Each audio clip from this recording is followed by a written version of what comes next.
Tenemos acá, para definir espacio generado, varios ejemplos.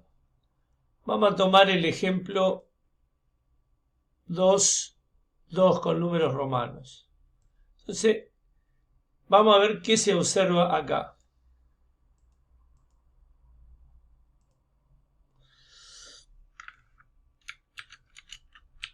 En el ejemplo 2, tenemos 3 vectores de R3.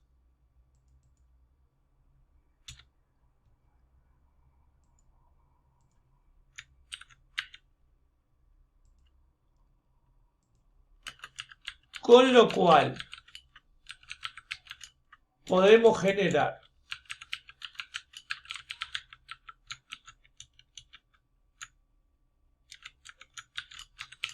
de máxima todo el espacio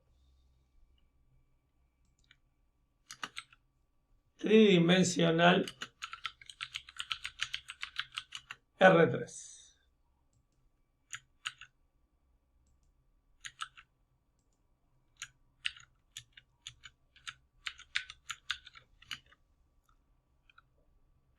Si 2 de esos 3 vectores son linealmente independientes, podemos generar un plano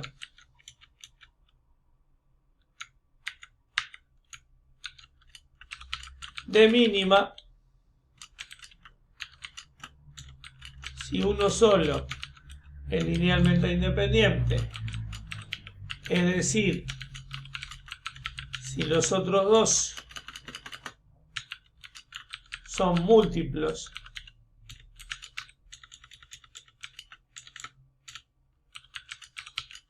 de él, generaremos una recta en R3 que, por supuesto, pasa por el origen y tiene a ese vector como director. Eso es lo que nosotros podemos dilucidar de ese ejemplo. ¿Por qué? Porque tenemos 3 vectores. Entonces, ¿qué vamos a hacer a continuación? Lo que vamos a hacer es lo siguiente. Acá, y aclaramos, segundo paso.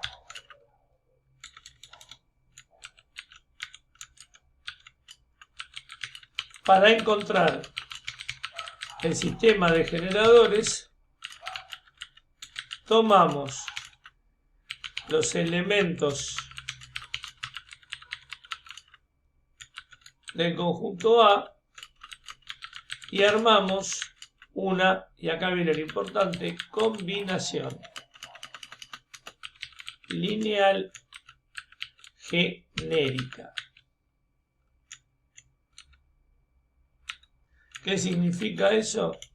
Significa que nosotros vamos a plantear lo siguiente. Tomamos el primer vector, el 1, 1, 0. Entonces vamos a plantear A por terna de 3, primer vector 1, 1, 0, este que está acá, más B por segundo vector, el 0, 1, 1 que está ahí, más tercer escalar C por tercer vector, el 1, 0, 1. Cuando la combinación lineal era referida a un vector en particular, lo poníamos. Cuando se trataba de conjuntos linealmente independientes o dependientes, igualábamos al nulo. ¿Qué hacemos acá? Y tenemos que igualar a uno genérico. Entonces de este lado ponemos X y Z. Así de simple es el asunto.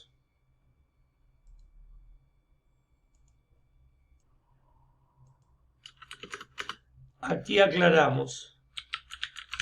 Armamos con esto la matriz ampliada y aplicamos Gauss-Jordan. Por lo tanto,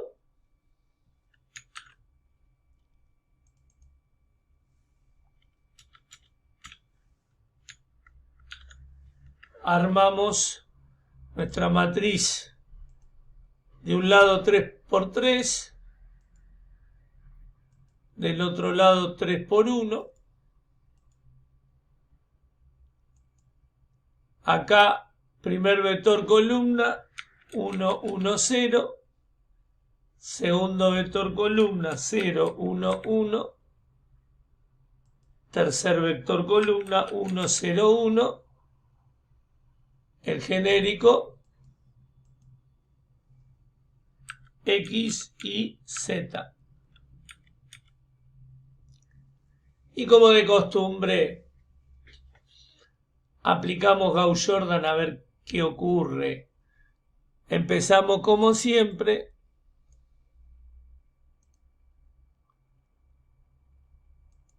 con ese pivot. Entonces, esta es la fila que vamos a modificar porque acá va a ir un 0. Acá no sé lo que va a ir, acá tampoco y acá tampoco. La tercera fila queda igual porque ya tengo un 0. El elemento que va acá, 1 por 1 menos 1 por 0, sigue dando 1. El elemento que va acá, 1 por 0 menos 1 por 1 menos 1. El elemento que va acá, 1 por y menos 1 por x y menos x. ¿Dudas hasta ahí?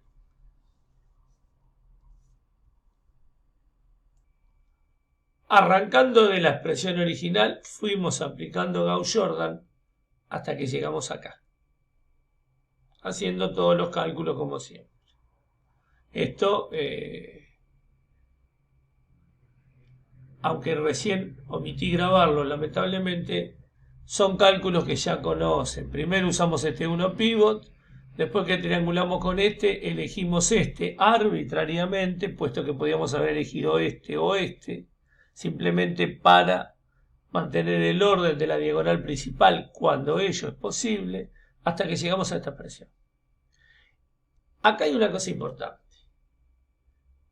Muchas veces, muchas alumnas y alumnos, cuando llegan a este punto, se ponen a querer despejar A, B y C en función de X. Acá no necesito hacer más nada, así que eso lo vamos a poner como una observación importante. En este punto del desarrollo no es deseable, ni mucho menos necesario, ponerse a despejar los parámetros que tenemos nosotros, A, B y C, en función de la terna X y Z. Basta con observar que la matriz de los coeficientes tiene rango 3.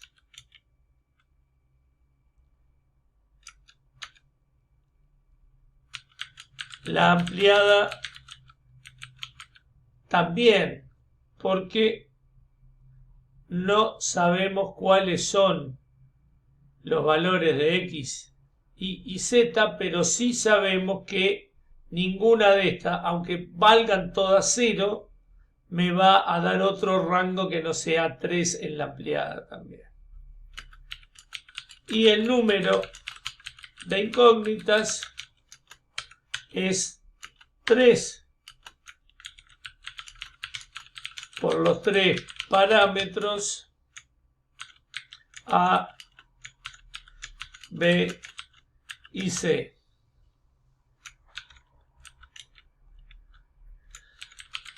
Siendo entonces el sistema compatible determinado,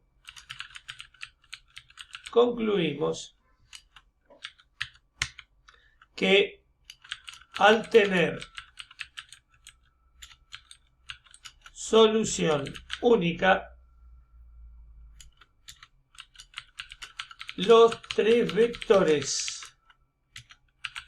que forman el conjunto A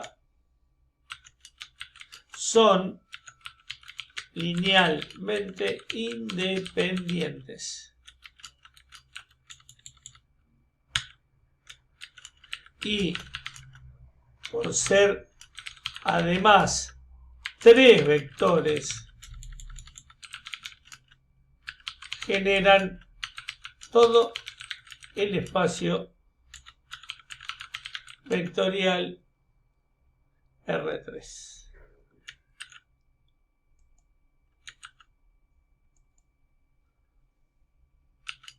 Eso no hubiera ocurrido si hubiéramos obtenido una fila, una o más filas de la matriz de los coeficientes completamente nula. En ese caso, si acá me hubiera quedado 0, 0, 0, esta expresión había que igualarla a 0 y el espacio generado ya no era todo R3 sino un plano. Vamos a ponerlo como ejemplo. Si hubiéramos obtenido, por ejemplo, vamos a tomar esta última expresión y vamos a hacer una modificación. Acá tenemos z menos i más x.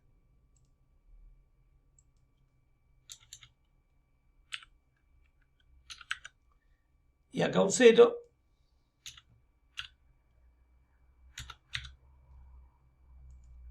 Entonces, en este caso, nuestro sistema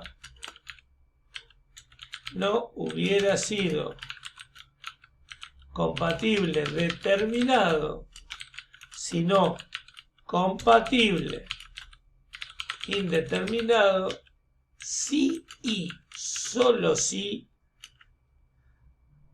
esta expresión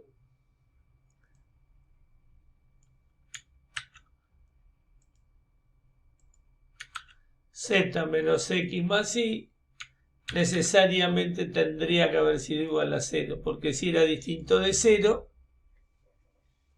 o sea, z menos y más x fuera distinto de 0, el sistema sería incompatible, y con un sistema incompatible no podemos obtener absolutamente nada de nada.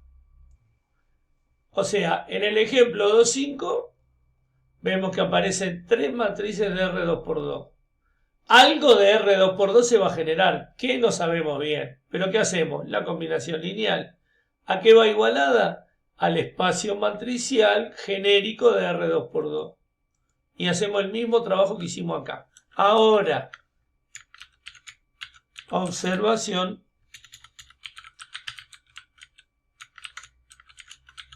Aquí podemos ir al espacio isomorfo de vectores de Acá que estamos. ¿Esto qué es? Esto es R 2 por 2. ¿Y a qué espacio de vectores iríamos? Al 4. Bien, al espacio isomorfo de vectores de R4. Porque 2 por 2 da 4, tal cual. Entonces acá nos queda esto. ¿Cómo lo plantearíamos? Y lo vamos a poner muy parecido. Vamos a poner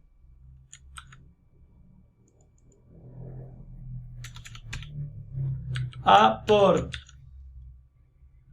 vectores de 4 componentes.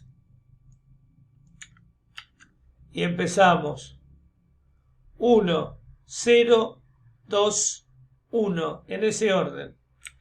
1, 0, 2, 1. Más B por siguiente vector 2, 0, 2, 2. 2, 0, 2, 2. Más C por tercer vector 4, 0, 6, 4. Y todo esto que es igual. Y todo esto es igual a primer elemento A1, 1. Segundo elemento A1, 2.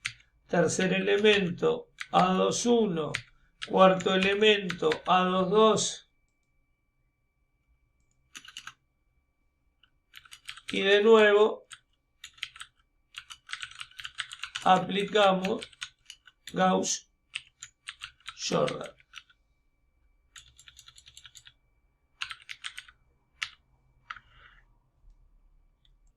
Acá, en la triangulación esta que presentó Ulises, salvo estos pequeños detalles, llegamos a esta expresión final donde ya no podemos seguir triangulando porque en la matriz de los coeficientes no hay más unos pivots, dado que quedaron dos filas completamente nulas en dicha matriz de coeficientes.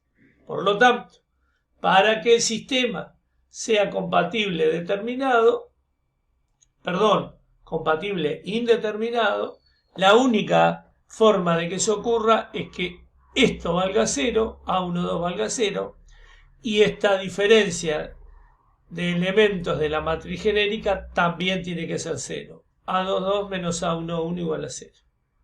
Entonces, ¿qué pasa? ¿Qué conclusión sacamos acá? Y en particular observamos que A2, 2 va a ser igual a A1, 1. Y esto ya nos va a servir para el siguiente concepto, porque a continuación vamos a utilizar esto para ver base y dimensión. ¿Qué ocurre? Bien, que nuestra expresión genérica, que era esta,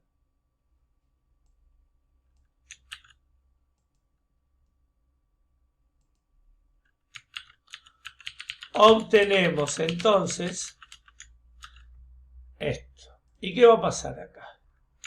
Y vamos a ver qué es lo que nos quedó. ¿Qué nos quedó? Lo siguiente. A1, 1 sigue siendo A1, 1. A1, 2, 0. A2, 1, A2, 1. Y A2, 2 es igual a 1, 1. Entonces está claro que ¿qué generamos nosotros? Es la pregunta que nos podemos hacer. ¿Qué se generó?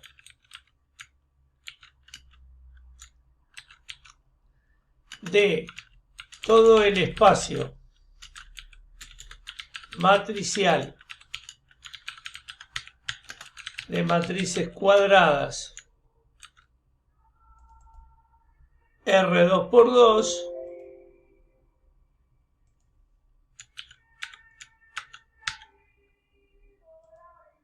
¿Qué es lo que nos queda? Obtuvimos aquellas en las cuales se cumple el segundo elemento de dicha matriz ubicado en la intersección de la fila 1 y la columna 2. Este elemento vale 0. Tiene que ser nulo. Y además, el cuarto elemento y el primero son iguales. O sea que se cumplió que A22 es igual a A11. Entonces,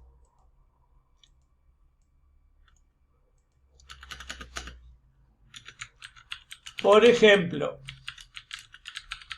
la matriz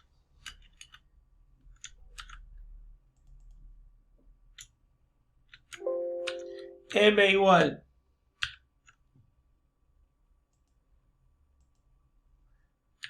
menos 7, 0, 4, menos 7, evidentemente pertenece al conjunto A. ¿Por qué? Primer y cuarto elemento iguales. Segundo elemento nulo. Este no me importa. Puede ser 0, puede ser menos 7 o puede ser cualquier otro número. Entonces ya tenemos un ejemplo del subespacio que se generó para el espacio matricial de R2 por 2. Dice la definición de base de un espacio vectorial. Tenemos un conjunto de vectores, por ejemplo, dos vectores de R3. El conjunto de esos dos vectores es el conjunto A. El espacio vectorial R3. ¿Para qué hace a base? Los vectores tienen que ser linealmente independientes y generar todo el espacio vectorial. ¿Qué significa eso? Veamos el siguiente ejemplo.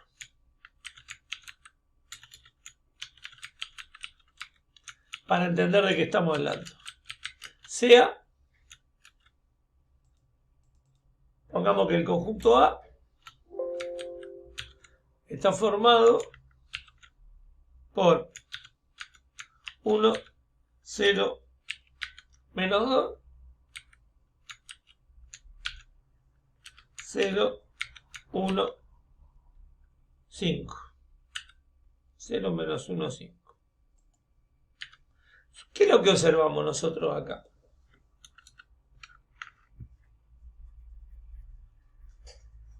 Hay una cosa clarísima ahí.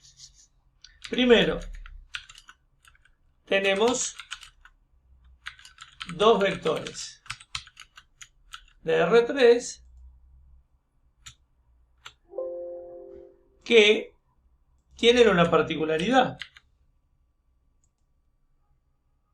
Uno de ellos tiene el 0 en la segunda componente, el otro en la primera. Claramente, tenemos dos vectores de R3 que son linealmente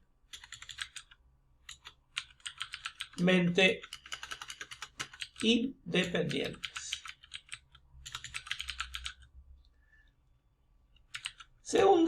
Segundo punto a considerar. ¿Forman un sistema de generadores de R3? Es la pregunta que nos hacemos.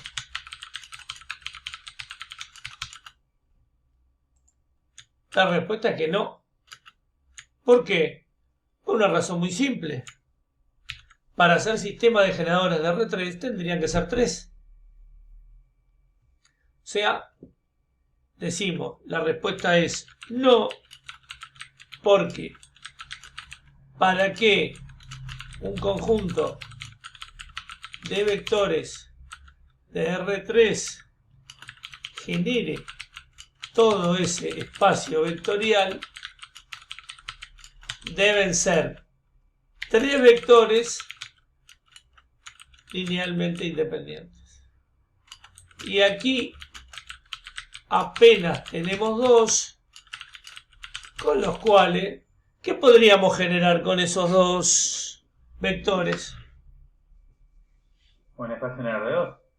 ¿Y qué sería lo que podemos? No en R2, Víctor. Podemos generar algo en R3, una figura geométrica muy concreta que ya vimos. Ah, todos están diciendo por el chat en plan. Bien, perfecto. Me alegro. Aquí apenas tenemos dos, con los cuales hacemos. Veamos otro ejemplo. Tenemos 5 matrices de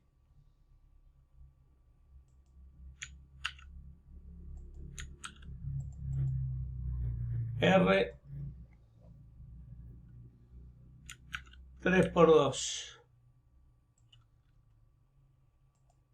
La pregunta es, ¿podemos generar todo ese espacio matricial? Tenemos 5 matrices de R3×2 que son linealmente independientes.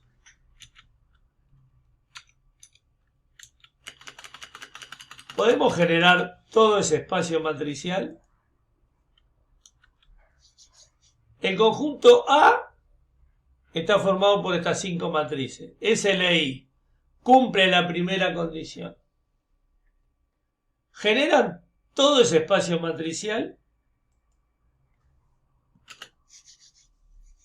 ¿Cuántas matrices necesitaríamos para generar todo el espacio matricial de R3×2?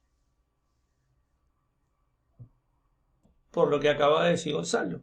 No, porque para generar todo el espacio matricial de R3×2 necesitamos 6 matrices de ese orden, las cuales, si además son LI, formarán una base de dicho espacio matricial. Esa es la observación importante que sale de acá. Bueno, acá dice el teorema: si el conjunto A es una base del espacio vectorial, todo vector puede escribirse como combinación lineal de los vectores. Bueno, esto ya lo sabemos porque es lo que hemos venido aplicando.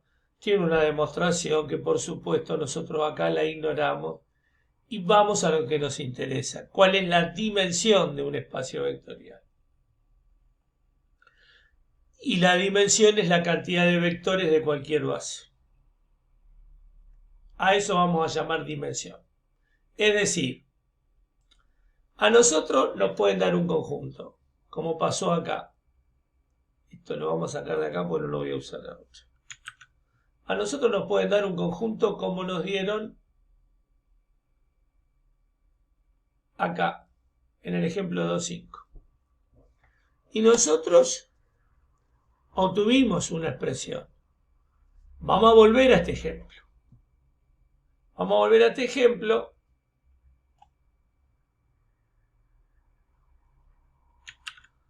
Y lo vamos a aclarar acá.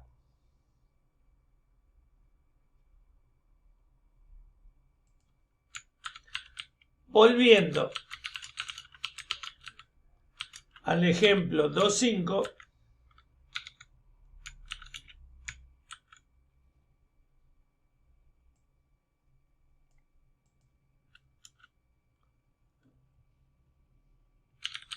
habíamos obtenido, ¿qué es lo que habíamos obtenido? Y lo que habíamos obtenido era esta expresión.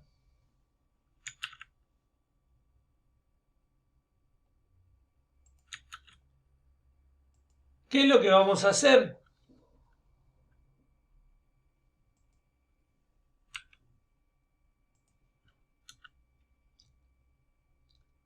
nosotros vamos a trabajar acá extrayendo una base. Entonces, ¿qué es lo que decimos? A partir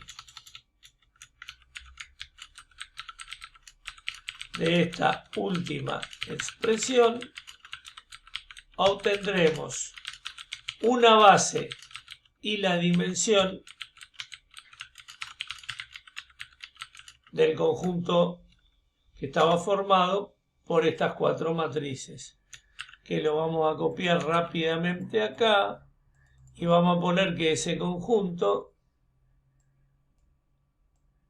queda así, A igual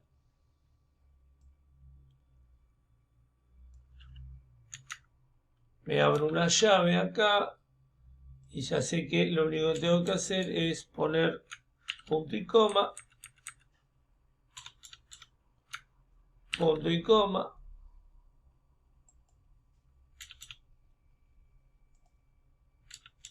y sacar todo lo demás. Entonces, obtendremos una base y la dimensión de este conjunto. ¿Qué hacemos para eso? Primer paso. A partir de la forma en que nos quedó la matriz genérica de ese subespacio matricial, nosotros hacemos lo siguiente. Claramente acá tenemos dos elementos, A11 y A21. Si yo saco A11, ¿con qué me encuentro? Y me encuentro con que me queda una matriz que tiene, acá tendría un 1. ¿Por qué? Y porque A11 por 1 me da este A11. Como acá hay un 0, acá hay un 0. Pero antes, perdón, vamos a presentarlo de una forma más fácil de visualizar. Acá que tengo yo, A11 está multiplicado por 1 y en este elemento no está A21. Así que si yo lo quisiera poner, tendría que ponerlo multiplicado por 0. Acá está todo 0. Es como si pusiéramos a ambos elementos multiplicado por 0. Acá que tengo, A21 está multiplicado por 1, y si yo quisiera poner A11, lo tengo que poner multiplicado por 0 porque está ausente acá. ¿Puedo ponerlo? Sí, perfectamente. Y acá vuelve a aparecer A11, así que esto es 1 por A11 más 0 por A21. Entonces, de esta forma sé, todos los que van en rojo son los coeficientes de A11. Arbitrariamente, como siempre. Ustedes saben que a mí los colorcitos me gustan mucho porque esto después nos permite entenderlo mejor. Acá tengo bien señalizados los cuatro coeficientes de A11 en cada uno de los elementos de la matriz. Y ahora vengo con los de A21, vamos con el azul.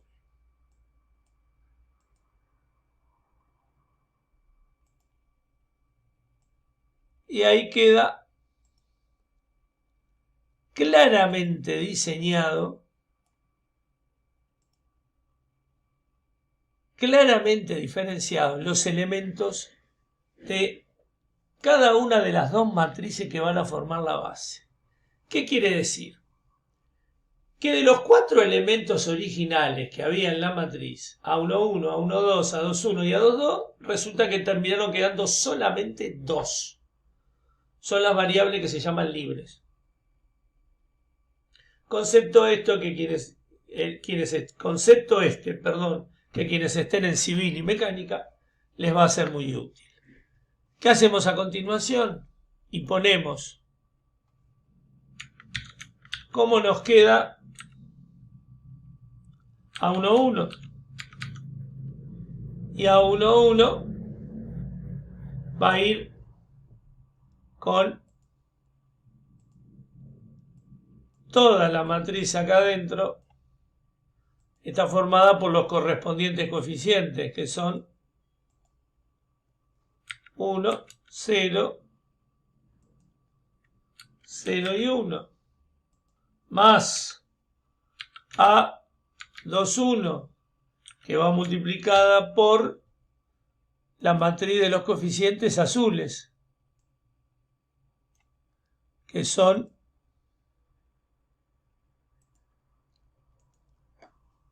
0, 1, 0, 0. Esta es la forma en que se extrae una base. Entonces, ¿qué conclusión sacamos de acá? Una muy simple. Segunda, una de las infinitas, porque hay infinitas bases, del conjunto A es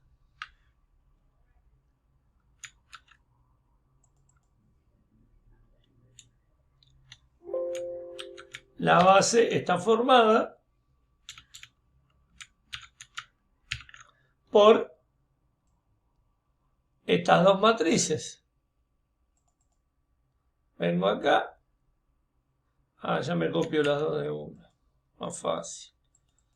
Vengo acá, pongo esto. Más rápido, punto y coma. Listo, ya tengo una base. Vamos a recuadrarlo porque esto es importante. Y después, ¿qué otra definición importante teníamos?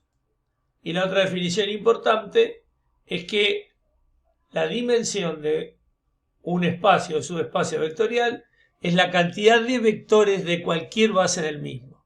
Claramente, como aquí tengo dos matrices, concluyo que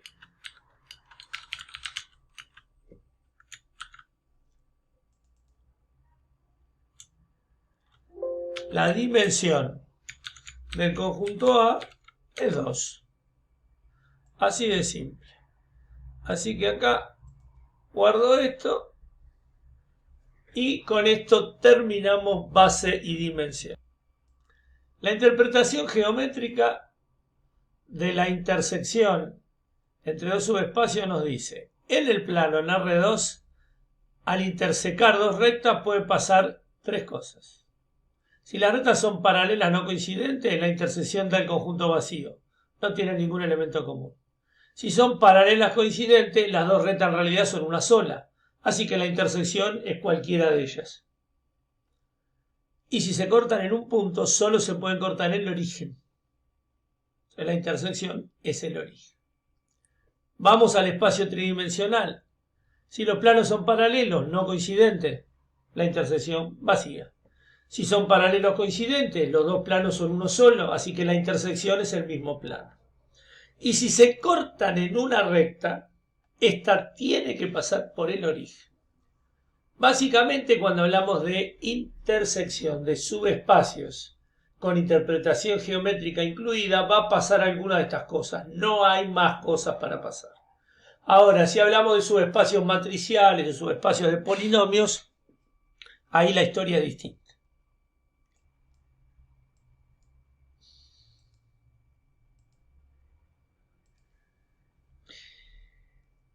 Si nosotros tenemos dos subespacios y conocemos las ecuaciones de ambos, formamos un sistema homogéneo con todas las ecuaciones de ambos subespacios. O sea, primero, teniendo las ecuaciones de ambos subespacios, formamos un sistema de ecuaciones lineales obviamente homogéneo. Porque si las ecuaciones no están igualadas a cero, mal podemos hablar de ecuaciones de un subespacio. Ahora, ¿qué puede ocurrir? Si uno o los dos subespacios tienen ecuaciones desconocidas, nos dan como dato un conjunto de generadores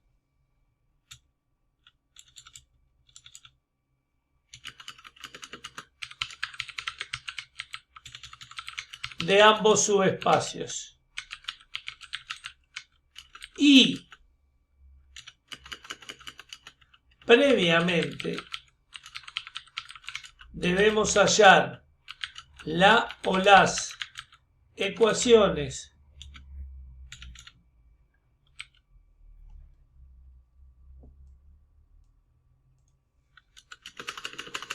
de dichos subespacios para luego hallar la intersección de ambos.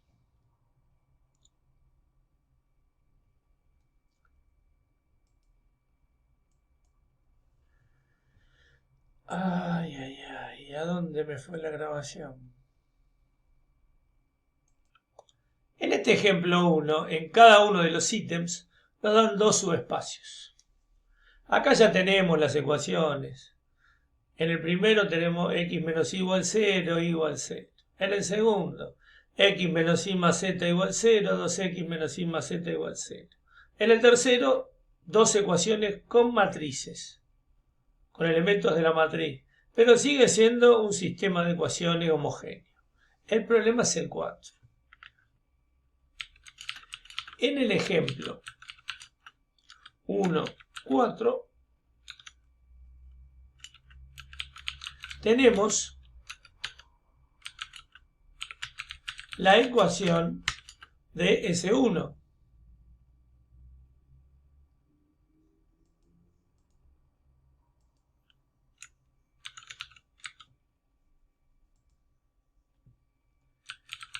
Pero no tenemos la de S2.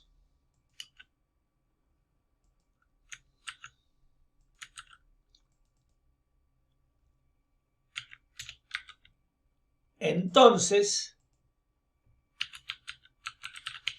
empezamos por hallar la o las ecuaciones de S2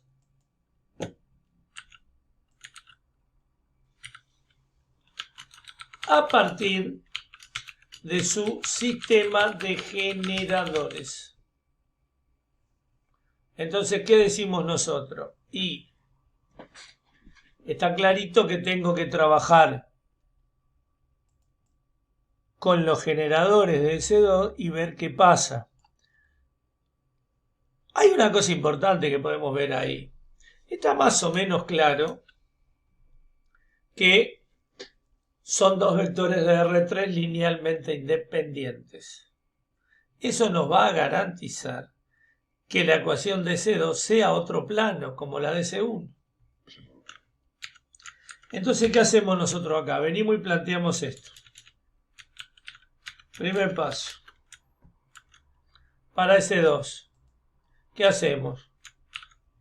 Y tenemos dos vectores. Bueno, entonces los escribimos como vectores columna, como venimos haciendo siempre. Así que acá vamos a tener justito. Mejor imposible. Y de este lado tenemos uno solo.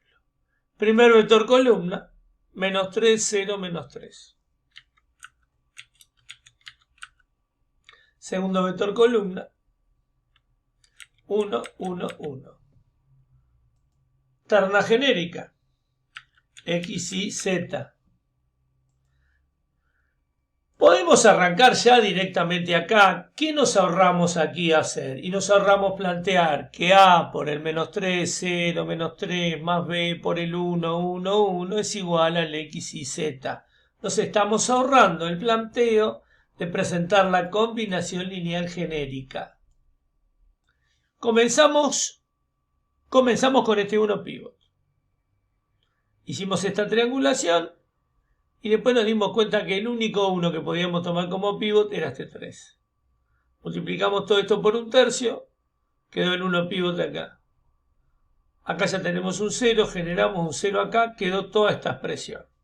En estos casos no desarrollamos todo esto, porque acá no tengo 0, 0. Si acá tuviera 0, 0, compactaríamos esta expresión. Pero ¿qué es lo único que nos interesa a nosotros de toda esta información? Y que el subespacio que generan estos dos vectores es este plano. Entonces, ¿qué vamos a decir de acá? Conclusión.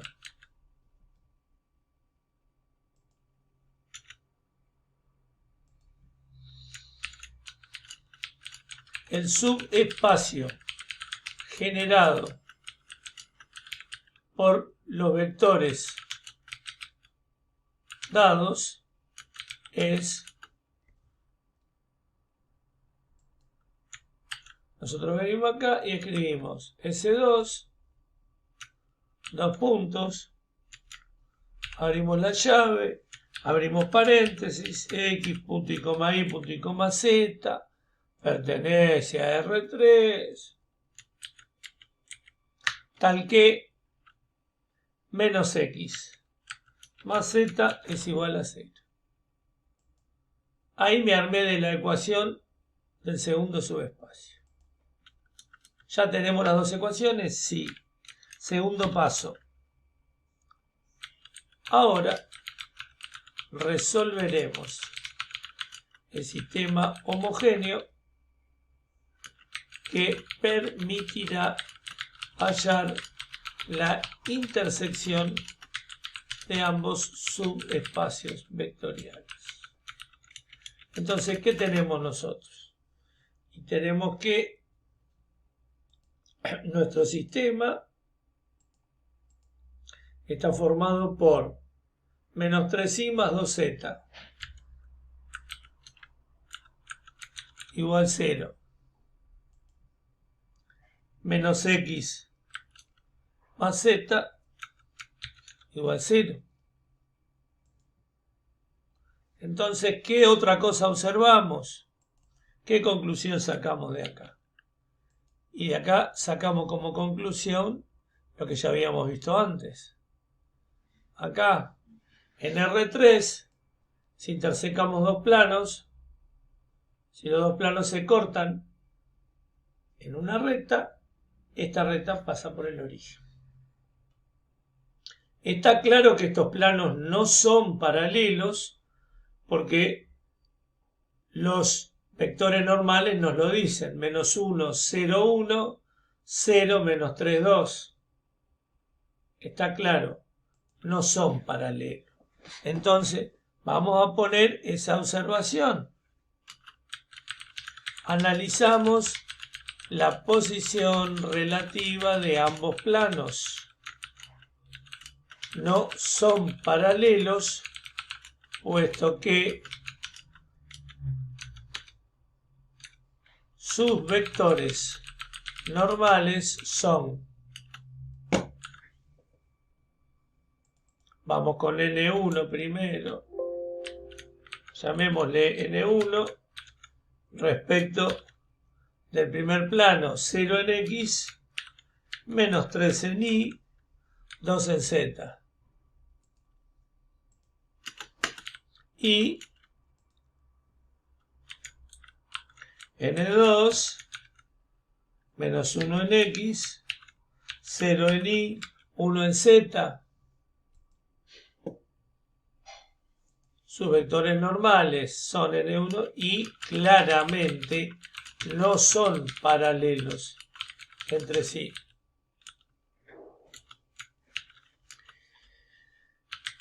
Tampoco ambos planos son coincidentes,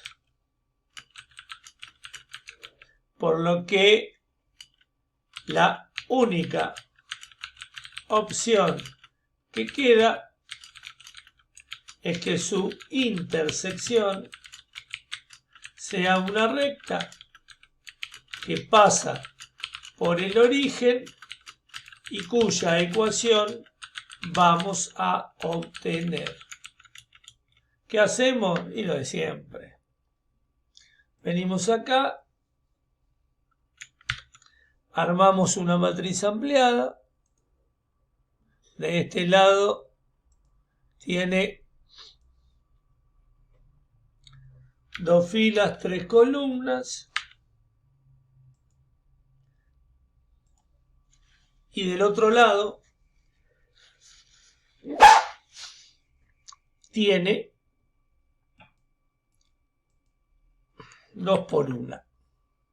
2 filas, 1 columna. ¿Qué ponemos acá? 0 en X,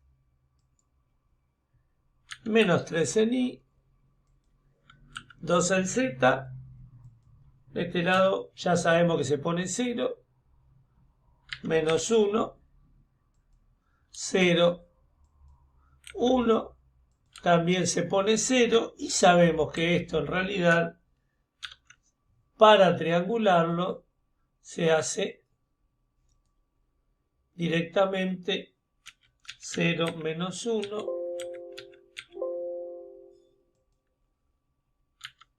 menos 3, 0, 2, 1. Y bueno, acá claramente empiezo por elegir este 1 pivot, simplemente porque ya lo tengo, es cómodo. Acá va un 0. Acá no sé lo que va y acá tampoco. 1 por menos 3, menos 0 por 2, menos 3. Acá 1 por 0 menos 1 por 2 da 2. Supongamos que quiero un 1 pivot acá y en el numerador va todo por un medio. Acá me queda 1. Acá me queda menos 3 medios.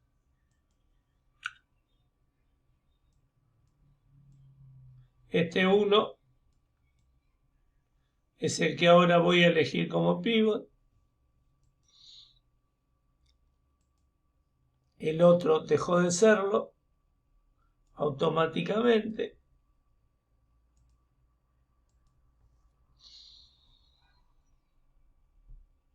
Y bueno, ¿qué otra cosa nos queda por hacer? Y ahora ya sabemos. El último paso acá, siempre aplicando Gauss-Jordan.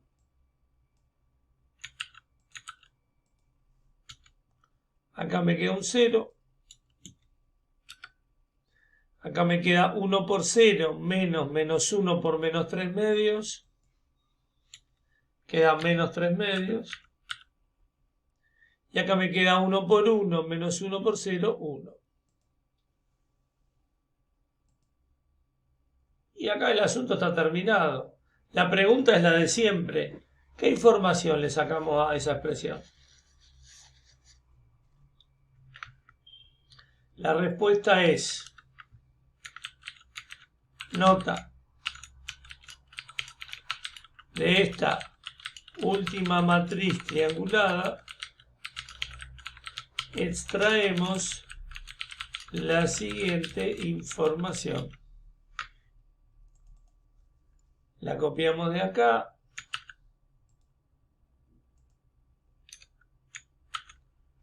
Y acá, ¿qué decimos?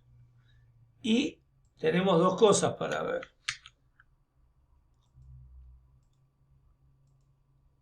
Información que le sacamos a la primera fila. 1 por X menos 3 medios por Y igual 0. Está claro que X es igual a 3 medios de Y. Venimos acá. 0 por X menos 3 medios de Y más Z igual 0. Y que está clarito que Z también es igual a 3 medios de Y. Que además es claro que fue la variable que más nos convino despejar. Es decir, expresamos las otras dos variables X y Z en función de Y. ¿Cuál es la conclusión entonces? Y que acá me está quedando una terna X y Z que es igual a 3 medios de I y 3 medios de I. Acá ya se ve que esto se parece a una recta que pasa por el origen, de acuerdo a la ecuación paramétrica vectorial que vimos hace un par de meses. Entonces, ¿cuál es la conclusión? La conclusión final es que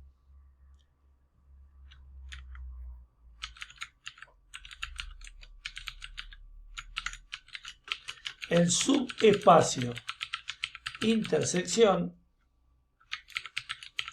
queda expresado según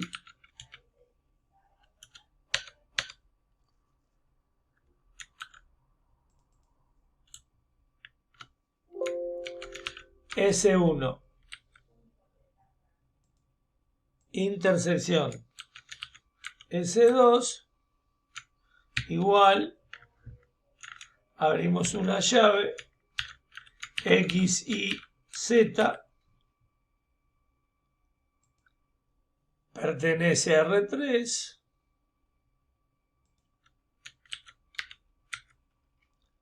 tal que X y Z a que es igual. Y acá está clarito que este es el vector director. Y en lugar de Y ponemos el parámetro que usábamos siempre. Lambda por el 3 medios, punto y coma 1, punto y coma 3 medios. Es una de infinitas bases. Si a alguno o alguna se le antoja multiplicar todo esto por 2, les va a quedar 3, 2, 3. Es otra base. Si quieren multiplicar esto por 10, les va a quedar 15, 10, 15. Una más. ¿Cuántas hay? Ya sabemos. Infinitas. ¿Esto qué es? Esto es la expresión del subespacio intersección. O sea que acá aclaramos. Expresión analítica del subespacio intersección.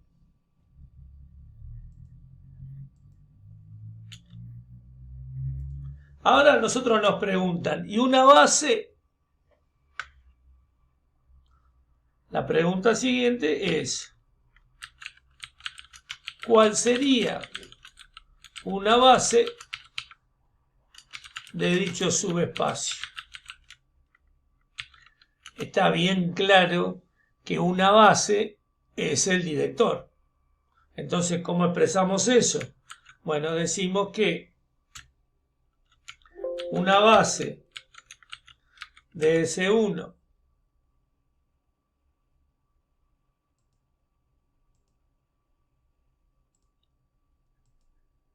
intersección S2 es precisamente, abrimos llave, adentro un paréntesis, 3 medios, punto y coma 1, punto y coma 3 medios. Esto es una base, ya sabemos, no es la única, hay infinitas. Y la pregunta final y muy simple,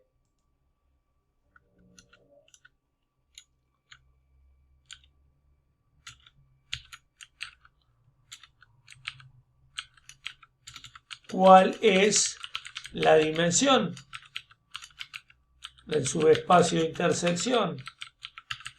Y está claro que en esa base, ¿cuántos vectores tenemos? Y tenemos uno solo. Así que vamos a aclarar, me voy a copiar esto porque así no lo repito, que